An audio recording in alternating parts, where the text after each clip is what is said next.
E aí, tudo bem?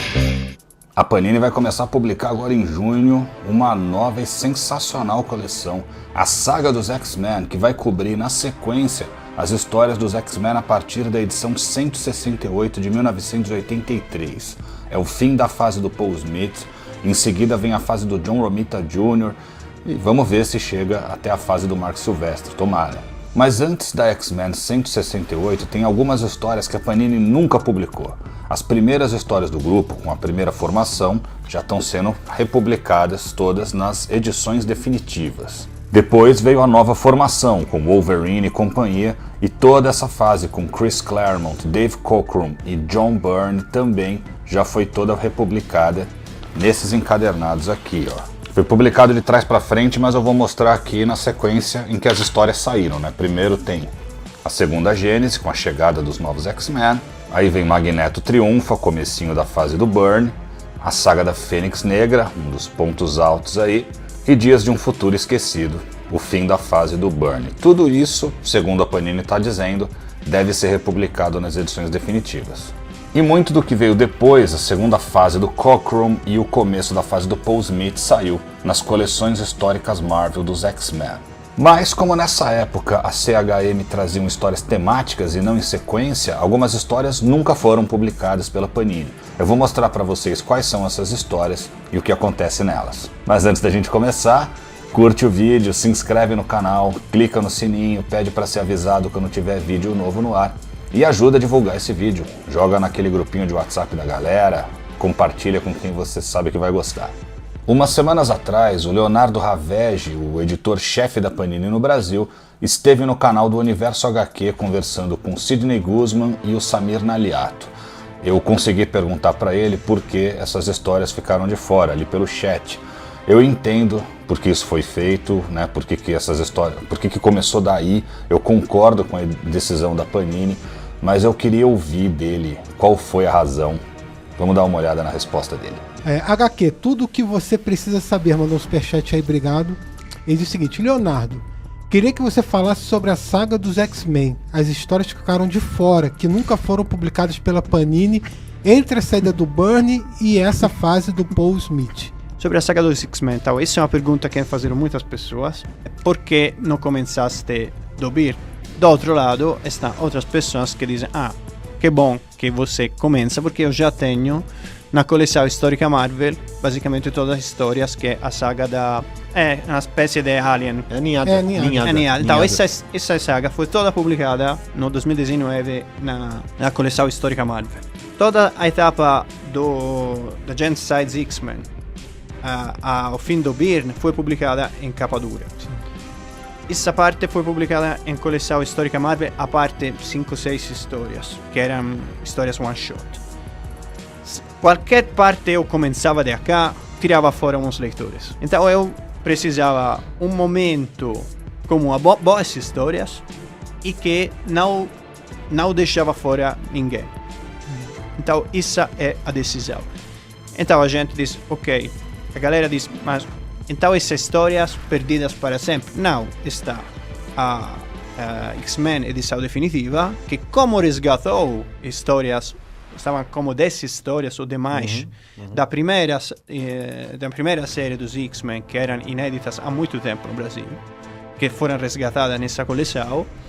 Da mesma forma, aí vamos também a gerar esses buracos que ficaram. Mas eu não podia começar uma história, uma saga, com já todas essas faltas, porque se estão pessoas que diziam você tinha que começar com X-Men, anche em X-Men, que é 140 e não lembro, ou 44, algo assim. Logo depois da... O primeiro, depois do Byrne. Outras pessoas me dizem, podia começar de Genocide X-Men outra vez. Então, isso já confirma que as duas opções não eram bom, porque se eu começava do começo, entre aspas, já a gente dizia, eu já tenho a capa dura, espero que chega, mas eu já tenho a coleção histórica Marvel. Como diz Espero. o Sidney, o trabalho do editor é fazer O escolhas. editor né? faz escolhas o tempo inteiro. Eu concordo com o que a Panini fez, como eu falei, porque se começasse a republicar tudo que já saiu na CHM, podia comprometer o sucesso da coleção, já que não faz tanto tempo assim que esse material saiu. São poucas histórias que estão faltando e elas podem ainda ser publicadas nas edições definitivas, como ele disse. Mas apesar de concordar com essa decisão da Panini, eles tomaram outra decisão que, além de eu não concordar, me deixou bastante chateado. Já na edição 2 de A Saga dos X-Men, eles vão publicar duas histórias recentes, uma de 2003 e outra de 2014. Essas histórias se passam durante essa fase que vai ser republicada, mas mesmo assim são histórias recentes. O objetivo dessa coleção é publicar material clássico, não recente. Nenhuma outra coleção clássica que foi lançada fez isso, enfiar material recente no meio. Eu não sei por que a Panini fez isso. Eu não sei se é porque eles querem deixar o início da fase do Romita Jr. para a edição seguinte ou por algum outro motivo. Sei lá. Para mim, não tem razão que justifique fazer isso. Ponto negativo aí para a Panini nessa. Mas vamos lá, quais são as edições de X-Men que vêm antes de A Saga dos X-Men que a Panini nunca publicou? São 6 edições só. A primeira é The Uncanny X-Men 144 de 1981. Ela vem logo em seguida do fim da fase do John Byrne. É uma espécie de tapa-buraco. Na edição seguinte começaria a segunda fase do Dave Cockrum. Todas as histórias que a gente vai citar aqui são escritas pelo Chris Claremont, claro, e essa, a 144, é ilustrada por Brent Anderson, o mesmo de Deus Ama, o Homem Mata. É uma história do Ciclope em que ele enfrenta o vilão Desespero, com uma ajuda do Homem-Coisa. O Ciclope tinha deixado os X-Men após a morte da Fênix e fazia agora parte da tripulação do barco de Lee Forrester, que se tornaria seu interesse romântico por um tempo. Em um pântano da Flórida, o pai de Lee se suicida e Desespero toma o seu lugar. Lee vai com o Ciclope visitar o pai e o vilão projeta ilusões na cabeça do Scott, deixa ele perturbado, mas o Homem-Coisa chega e ajuda a debelar a ameaça. Também nessa edição, a gente vê os X-Men reconstruindo a mansão após a Kitty destruir boa parte dela, depois de enfrentar um demônio Ingaray no Natal. Foi na última história produzida pelo John Byrne. A X-Men 144 é uma história que não pesa nada na cronologia. Ela vale pelos desenhos do Anderson, e é uma história legal, mas não acontece nada extremamente relevante. Ela foi publicada 2 vezes no Brasil. A primeira em Super Aventuras Marvel 44, de 1986, e a segunda em um encadernado da Mitos, em preto e branco, X-Men Edição Histórica 3, de 2003. Aí começa a segunda fase do Dave Cockrum nos desenhos. Os X-Men enfrentam o Doutor Destino e o Arcade em um arco em 3 partes, que foi publicado pela Panini na CHM X-Men 5 de 2016. Então vem a segunda história que a Panini nunca publicou, The Uncanny X-Men 148. É uma história desenhada também pelo Cockrum, que marca a primeira aparição do Caliban.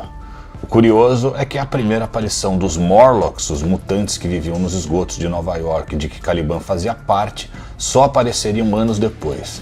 Inclusive, essa história vai estar em A Saga dos X-Men 1. Mas Caliban apareceu bem antes, nessa edição, a 148, e o personagem já havia sido criado bem antes também pelo John Byrne, mas de forma bem diferente. Na concepção do Byrne, o Caliban seria um novo mutante aluno da Escola Xavier. Ele teria uma aparência horrenda e teria que esconder suas feições com um uniforme. Olhem aí a concepção do Byrne. O Claremont, na edição 148, aproveita o nome do personagem, mas muda todo o resto. Ele é um mutante que vive nos subterrâneos e seu poder é sentir a presença de outros mutantes. Em busca de companhia, ele acaba entrando em um show da Cristal em que estavam Tempestade, Kitty, Steve Hunter, a professora de dança da Kitty, e Jessica Drew, a Mulher-Aranha. Também nessa história, o Anjo deixa os X-Men e Banshee encontra pela primeira vez sua filha, Teresa Rourke Cassidy, a Siren. Não é uma história super importante, mas é nela que o Ciclope e a Lee Forrester vão parar em uma ilha em que está Magneto, um prelúdio do combate que viria em seguida. A X-Men 148 saiu no Brasil em Super Aventuras Marvel 51 de 1986. Mas antes do confronto épico com o Magneto na edição 150, vem a edição 149, também nunca publicada pela Panini.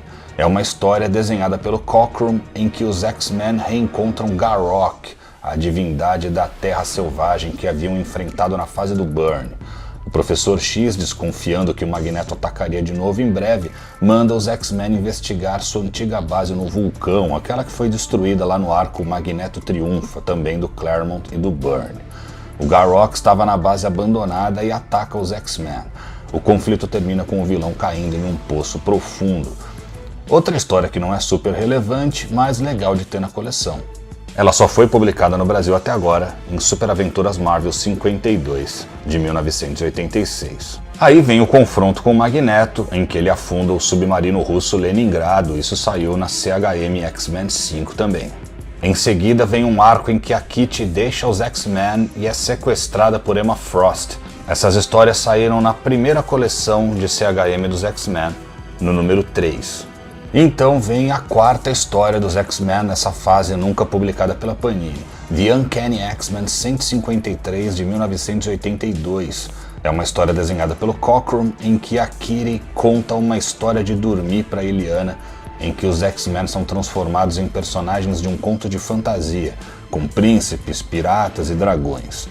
O curioso é que na história que a Kitty conta, o jato Pássaro Negro dos X-Men, que é um jato modelo Lockheed, é transformado em um dragão. Tempos depois, um dragãozinho vindo do espaço por conta da saga da ninhada apareceria na Mansão X. A Kitty o pegaria como bichinho de estimação e o batizaria de Lockheed. Essa história também vai estar em A Saga dos X-Men 1.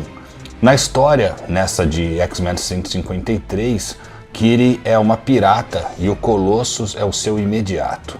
O Xavier é um mago, a Jean Grey é uma princesa corrompida por um grande poder, o Noturno é uma criatura chamada Banff e o Wolverine é um demônio chamado Tacanho. Apesar de ser uma história inventada pela Kitty, mais pra frente, em uma minissérie do Noturno, ele descobriria que esses personagens realmente existem em outra dimensão. A X-Men 153 foi publicada no Brasil em Super Aventuras Marvel 55, de 1987. Aí começa a Saga da Ninhada, que dura várias edições. Da edição 154 a 158 de X-Men, estão aqui ó, em CHM X-Men 6. Mas no meio da saga tem outro tapa-buraco nunca publicado pela Panini, o confronto dos X-Men contra o Drácula, que saiu em The Uncanny X-Men 159. É uma história desenhada pelo Bill Sienkiewicz em sua fase inicial, em que ainda emulava o traço do Neil Adams. A Ororo recebe uma mordida do Drácula e se torna uma vampira. Os X-Men precisam deter o Drácula e fazer Tempestade voltar ao normal. É uma história legal por mostrar os X-Men encarando o Drácula e pelos desenhos do Sienkiewicz. Ela foi publicada no Brasil primeiro em X-Men 4 de 1989, a Abril publicou fora de ordem, na época da Saga da Ninhada ela pulou isso aqui, aí quando os X-Men ganharam uma revista própria, eles publicaram, e depois em Drácula vs Marvel 1 de 1995. E a última história dos X-Men anterior à coleção A Saga dos X-Men, nunca publicada pela Panini, é a edição 160. Uma edição bem importante, porque é nela que a Illyana vai parar no reino demoníaco de Belasco e retorna adolescente, e com a espada mística que usaria nas histórias futuras. O Chris Claremont estava montando sua nova equipe, os Novos Mutantes, e queria a Illyana no grupo, mas ela era só uma menininha. Então ele a envia para o reino de Belasco, onde o tempo passa de forma diferente. Ela retorna com uns 13 anos e com as habilidades místicas que a tornariam a magia. Essa história também é desenhada por Brent Anderson e traz a primeira aparição do demônio Sim, que apareceria bastante nas histórias futuras e na saga Inferno. A X-Men 160 saiu no Brasil em Super Aventuras Marvel 65, de 1987. Então a Saga da Ninhada continua e vai até o seu final, que saiu na CHM 7 e 8. No fim da saga, o Cockrum sai e tem início a fase do Paul Smith. Os X-Men voltam para a Terra e conhecem os Novos Mutantes, e é a partir daí que tem início a coleção A Saga dos X-Men. É isso aí, os primeiros 2 volumes de A Saga dos X-Men estão em pré-venda na Amazon, eu vou deixar links na descrição. Comprando pelo meu link, você ajuda o canal. Pessoal, toda sexta-feira, 8 horas da noite, eu tô ao vivo no ZDD Podcast, trocando ideia com os meus amigos André Pacheco, Moisés Sky e sempre com convidados muito especiais. É no canal Nerd Fusão, não perde. Por hoje é só, nas próximas semanas, semana que vem, Rivais Homem de Ferro, todas as primeiras vezes que o Ferroso enfrentou seus principais vilões em sua revista solo. Depois, assistindo a HQ Vingadores da Costa Oeste, mais um Tudo que você precisa saber. E em breve, a HQ que eu lia e o filme que eu vi, Thor, Amor e Trovão. Até lá!